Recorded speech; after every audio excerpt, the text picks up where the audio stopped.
got to tell you, it's going to be, to me, a very convicting series, a challenging series. So the idea is, if you had 30 days to live in this life and you knew it, what would you do differently? So in Luke chapter 12 is an interesting story that Jesus tells us. And I just got to be honest with you. It's an uncomfortable story to me because I'm still dealing with all of this myself. I'm a human being. I deal with the topic. And so in some ways, even the things that God, I think, has placed on my heart to challenge us with today, it's like I'm saying, really?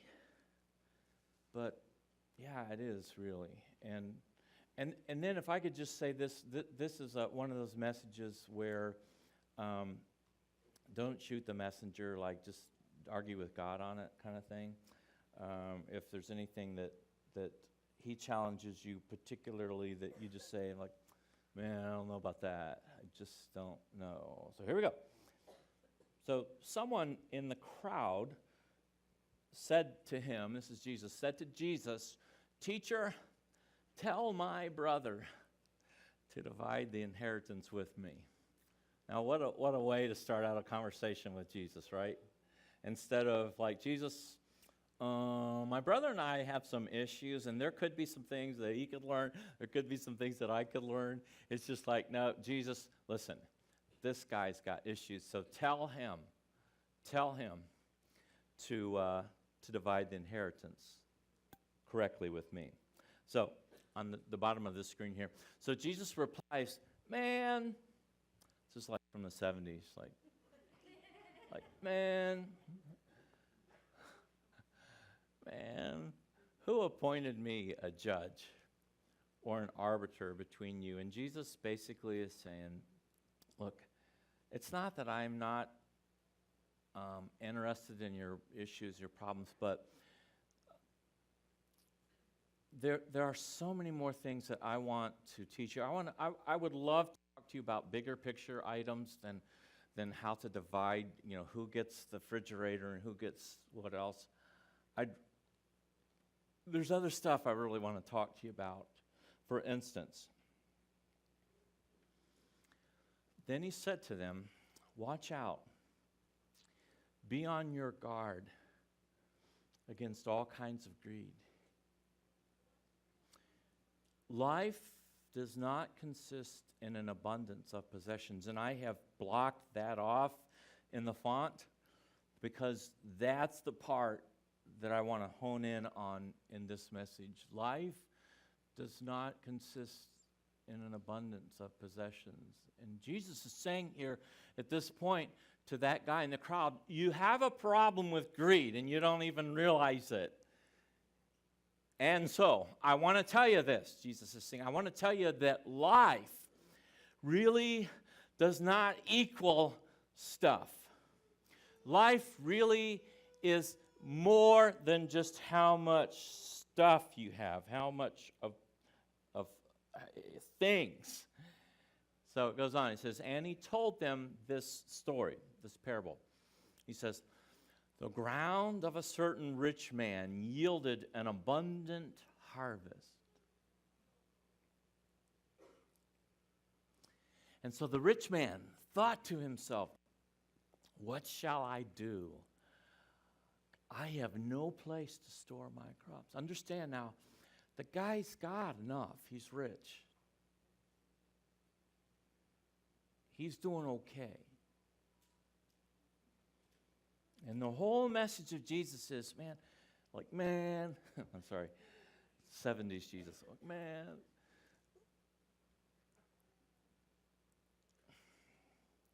I'll take care of tomorrow. You just trust me for tomorrow. You're doing okay. But this guy's saying, I'm getting more stuff. I'm getting like an abundance of stuff right now. And so what shall I do? with this extra abundance of stuff in my life because I have no place to store my stuff. So then he said, this is what the rich man said in this story. This is what I'll do. I'll tear down my barns and build bigger ones so I could store more stuff.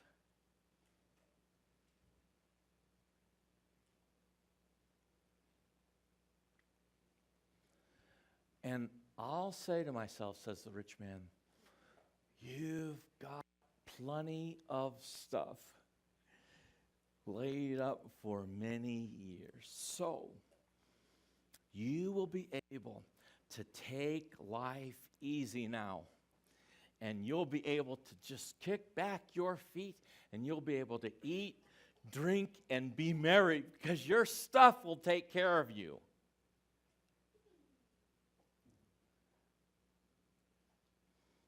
Now, there are other options he could have chosen, but this is how this man thought.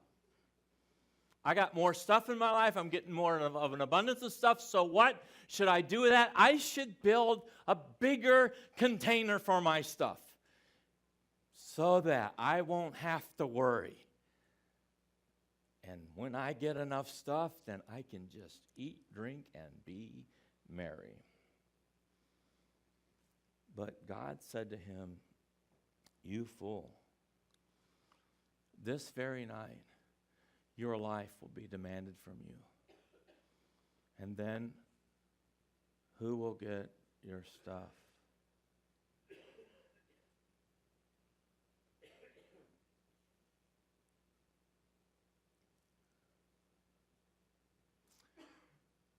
Well, my kids could get my stuff. My kids can get my grain, and then they'll have a big day and a big party, and they'll be able to have more in their bank account. Yeah, okay. And then maybe they can pass some stuff to their kids, and they can get some stuff. And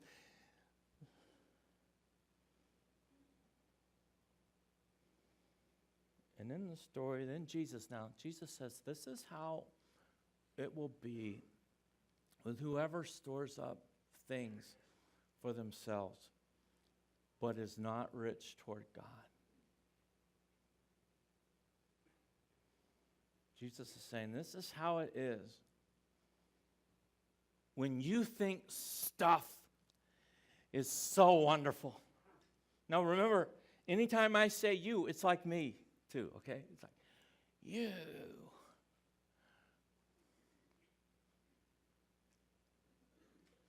This is how it is. If someone's like into you, like a little child, like you, I love it, like they're saying you. This is how it is if the way we view life is like this instead of toward God. Our finances, stuff, our whatever it is, if it's not like God, people, and changing the world, then Jesus is saying, you know what? There's a problem here because you're inward. So 30 days to live, week 1, we're talking about stuff.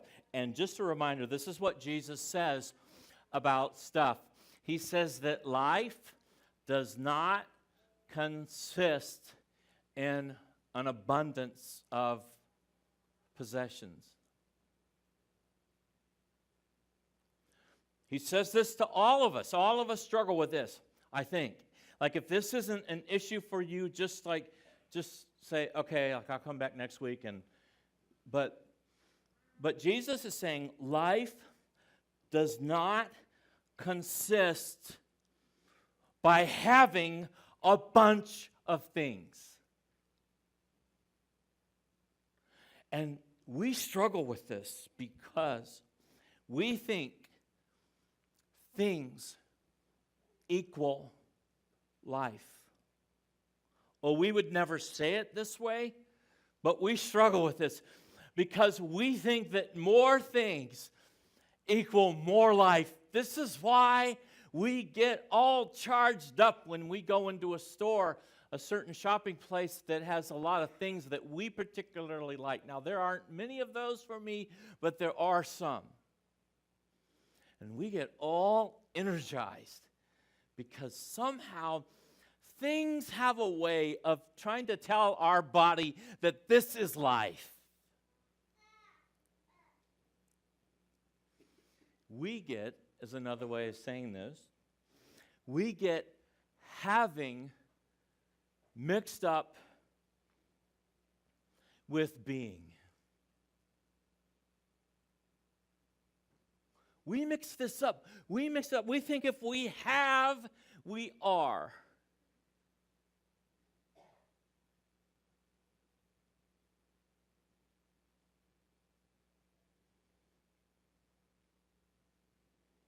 My dad, amazing servant of God, all his life.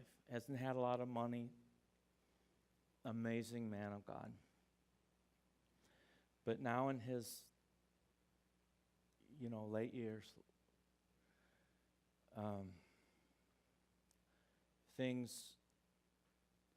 they've had to make a series of moves geographically. And with every move, they've had to let go of things, right? Because they've moved to smaller places. And they just moved to I have two sisters, moved to my sister's house in New Mexico. And their physical space now has been greatly reduced again. And so it's this challenge of getting rid of things. You understand? You know what I'm saying.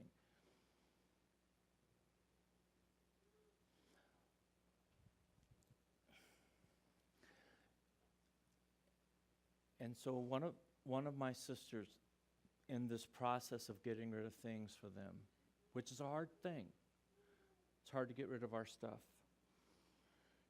There was a 3-hole punch, for paper, right? Is that what it's called, 3-hole punch? That he had from his days of ministry. But she is thinking that there was a church that probably needed that, could use that. And so she was taking a box of their things out the door, and my dad, man of God, salt of the earth, said, "Where are you going with the 3-hole punch?" "Well, Dad, I just don't think you need it, and there's a place that probably could need it better." And, my dad's in a wheelchair the whole day, and you know what I'm saying?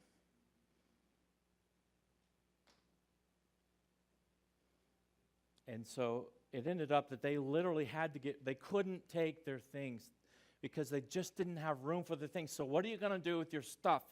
And so she had to sneak out the 3-hole punch.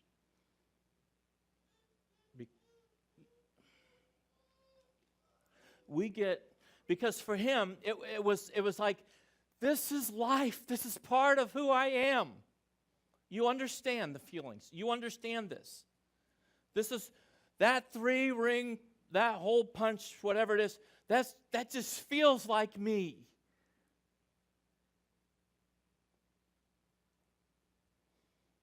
Now, it's not like I'm so wise that I figured all this out on my own. So many of the things that I've learned and that I speak to you on is because God just sort of forced me to learn it.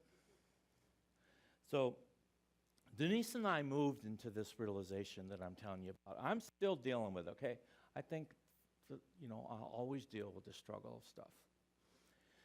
But we literally moved into having to deal with how important stuff is to us when we moved here. God has blessed us with a beautiful place to live that is plenty big for us. It's plenty big for us. Just 2 people, plenty big.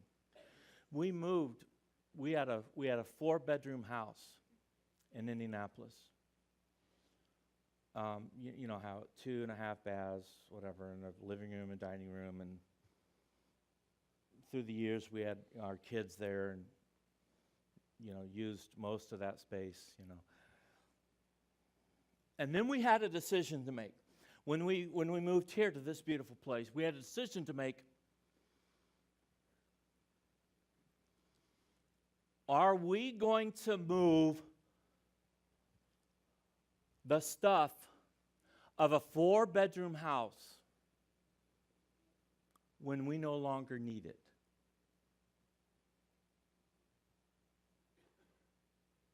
We don't need that stuff anymore. And so are we going to move that?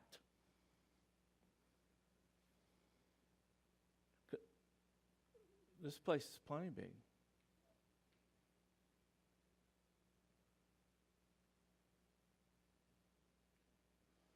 And so we made the decision. God helped us make the decision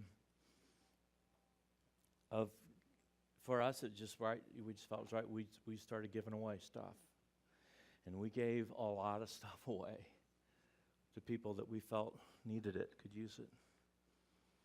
And then we moved here with a little over half of a truck, 3/4 of a truck of stuff compared to what we used to have. And Denise, early on, she was saying, I kind of like this. It feels free not to have so much stuff anymore. We didn't really need all that stuff. It just kind of feels good. And here's some of the things that we started to learn. Stuff takes energy, stuff takes cleaning, and stuff takes upkeep, and stuff takes insurance, and stuff takes protection, and stuff is something else to worry about if you don't need it.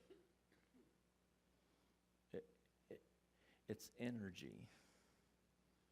It's energy that we could be using better.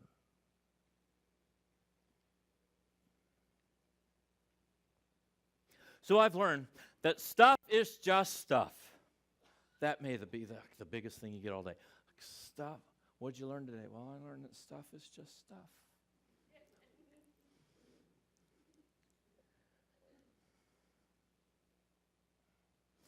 Because 5 minutes into eternity,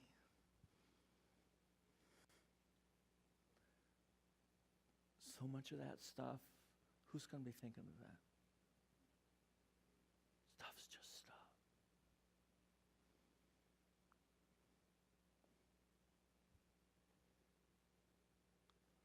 And you already know this, but it just feels like I ought to say it again. You can't take it with you.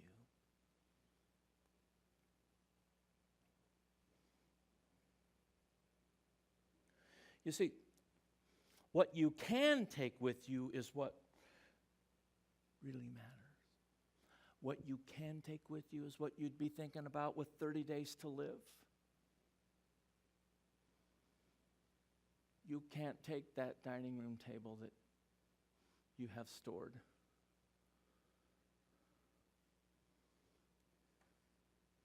What you can take with you are things that are eternal. That's it. You can take with you your soul. You can take with you, hopefully, the souls of your children and your loved ones, your friends, people that you know in this community. You can take that with you.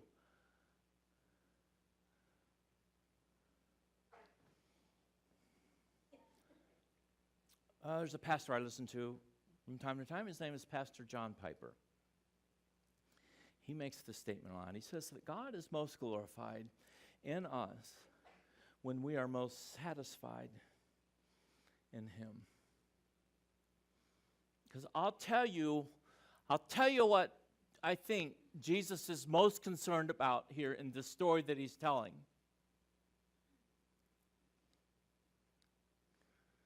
Jesus really wasn't concerned about that barn or the material of the barn or all that stuff. Jesus is concerned that stuff has a way of calling us to worship it. It just does. That's why we get excited in certain stores. It just has a way of calling us out to worship and distracting. And there's a biblical word that we do not like at this point, and it's one of the 10 Commandments, and it's called idolatry. Oh, I'm not there at all. Of course you're not. But this is what stuff does. It lights the fire of idolatry in our heart. And it says, put an unusual amount of emphasis on something that is wood, something that is metal, something that you can't take with you. Go ahead, put it on that instead of God. And so Pastor John Piper says, God is most glorified when we're not satisfied in our stuff, but we're satisfied in Him. If you haven't liked this message so far, you're really not going to like it now. Like, I'm not even sure I'm coming back next week, okay? Like, I'm not even sure I want to hear the rest of this series. Where's the pastor? He didn't like the series he's doing. So I challenge you to take an inventory of your stuff. You don't have to. I'm just challenging you. I really think that's what Jesus is all fired up and concerned about this, when he tells this story. Because I think that he wants us to go through our house, to go through our life and just do mental inventory or on paper, whatever, and ask yourself these questions like, why do I have it? And you might know. I mean, it might be very obvious why you have it, and you need it. And then there might be, those things that you bought at 3 o'clock in the morning when you were watching TV.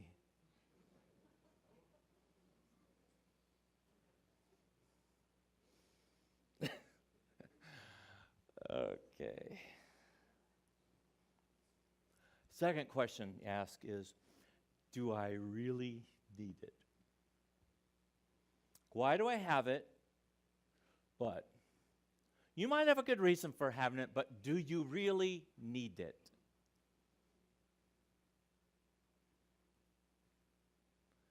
And you might say at this point, what does it matter? Because what matters is it takes energy. If you don't need it, it's taking energy that you could be using elsewhere. It takes cleaning. It takes protection. It takes insurance. It takes worry. It takes what if someone breaks in, and it takes all of that stuff that you could be investing in some other way in your life. And I promise you, if you don't need it, you're not going to be worried about it if you have 30 days to live. Here's another question.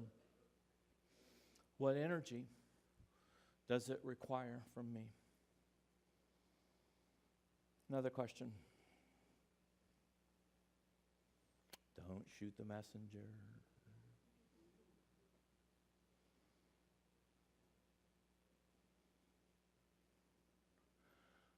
Honestly, could someone else make better use of it than it just sitting in my house or my garage or my shed or my whatever? Could somebody else? Oh, I know that at some time before you die, you're going to want it. I realize that. I know that there'll be a day when you'll think of this message and you'll wish you had that ice cream maker. And you said, man, I got so fired up in that sermon, I gave that ice cream maker away. And here we are, a picnic, and I have no ice cream maker. I realize that. Like, all I got to say is put on your notes, don't shoot the messenger. Talk to Jesus about it.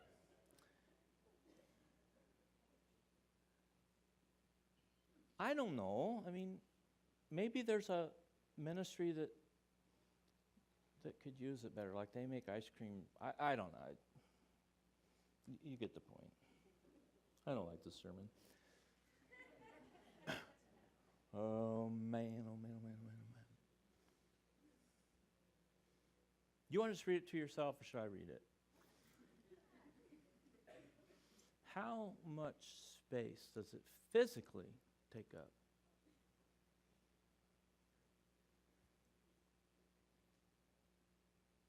I know I'm not coming back to this church.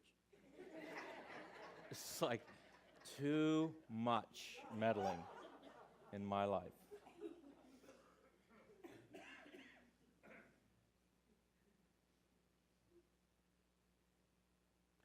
Because, especially if you don't need it, if you're not using it, I don't know, maybe that space could be used for family, like having the kids over. Maybe it could be another room, or I don't know what we're talking about here, but maybe it could be used in another way. Maybe it could be used somehow for some kind of ministry. I don't know, but we take up so much space with stuff that space could be redeemed for something else that is Godward, not selfward.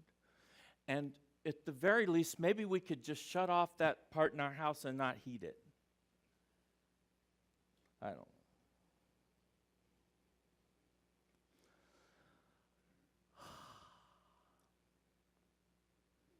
This is going to be done soon. It's like I'm running out of stuff to say, okay? So we're almost done. We're going to, go ahead, think of lunch, whatever it is you got to do. Go ahead, think about it. It might make it easier.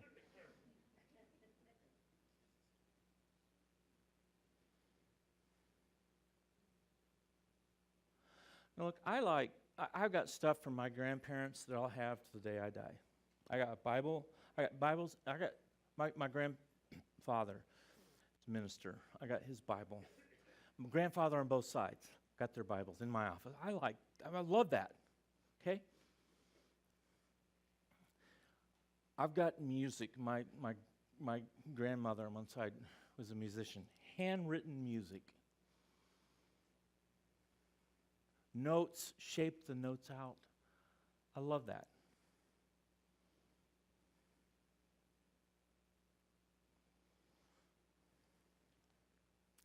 But there's only so much stuff that your family's going to be able to want and use.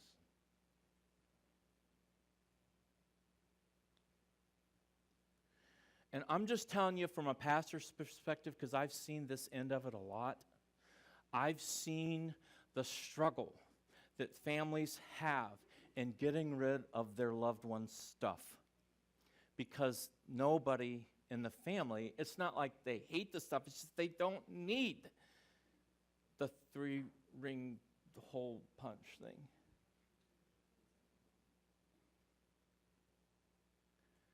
So that's a question, like, there's certain things for just to remember you by, sure. But really, I mean, there may not be that much. Okay, last one, and we're done. I'm going to get out of here. Like, I might leave before the last song.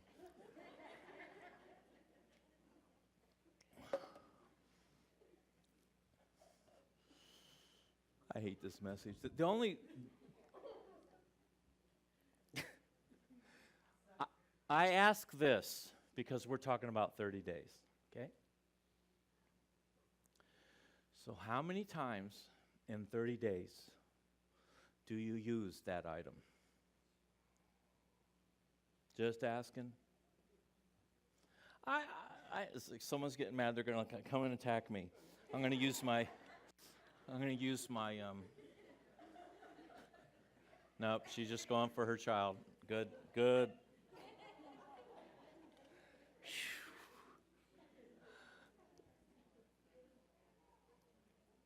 The starbursts look really good about it right now.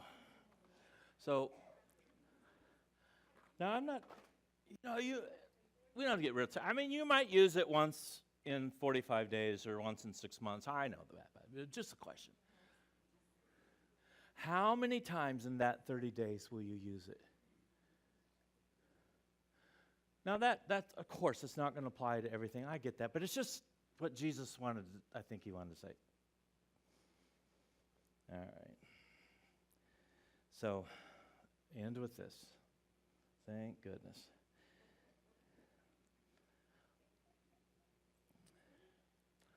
Then he said, this is the rich man, not us. Okay, it's like that guy. Then he said, this is what I will do. I will tear down my barns and build bigger ones. That's what I'll do. And there I will store my stuff. The end. Thank you. Thank you very much. Drive home safely.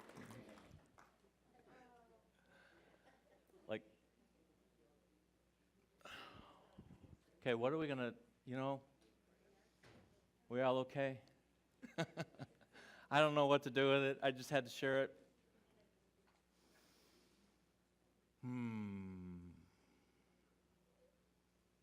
So we have like 6 messages of this kind of thing. Man, oh man, oh man. We're going to sing a song that